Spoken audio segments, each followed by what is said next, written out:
আসসালামু আলাইকুম my dear lovely audience, কী অবস্থা সবার, কেমন আছেন সবাই? আশা করি সবাই ভালো আছেন। আজকে অত্যন্ত নিদারুণ একটা গল্প আপনাদের সাথে শেয়ার করতেছি। সেটা হচ্ছে যে একজন স্বামী স্ত্রী যতক্ষণ পর্যন্ত আলাদা না হয় ততক্ষণ পর্যন্ত তাদের ভালোবাসা কেমন থাকে, সন্তানের প্রতি তাদের মায়া মহব্বত কেমন থাকে, তারই উদাহরণতা একটা ভিডিও আপনাদের সামনে প্রেজেন্ট করছি। সেটা হচ্ছে ডিভোর্সের 6 মাস পর যখন মা তার কলিজার সন্তানকে দেখতে আসে, পুলিশের সহায়তায় সন্তানকে এক পলক দেখার আকুতি এক মায়ের। জীবনে কঠিন সময়েও সন্তান যখন মা বাবাকে কাছে না পেয়ে পথভ্রষ্ট হয়ে যায়, সেটার দায়ভার অবশ্যই মা বাবাকে নিতে হবে।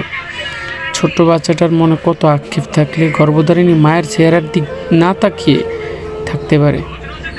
মা ছেলেটাকে টাকা দিতে গিয়ে ব্যর্থ। আসলে দুঃখ কখনো টাকা দিয়ে কেনা যায় না। ভুল করার আগে ভাবা দরকার। রাগ নিয়ন্ত্রণে রাখতে শিখুন, ভেবেচিন্তে সিদ্ধান্ত নিন। কারণ ডিভোর্সই কিন্তু সমাধান নয়। যেমন আমরা হাতের নখ বড় হলে নখ কাটি, আঙ্গুল নয়, তেমনি সম্পর্কর ভিতরে ভুল ত্রুটি হলে ভুল ভাঙতে হবে, সম্পর্ক নয়। একটা ছেলের মায়ের প্রতি কতটুক রাগ অভিমান থাকতে পারে তারই উদাহরণ এই ভিডিওটা।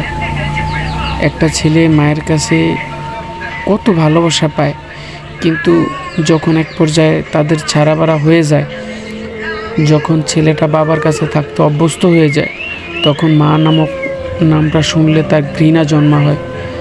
তারই ধারাবাহিকতা এই ভিডিওটা।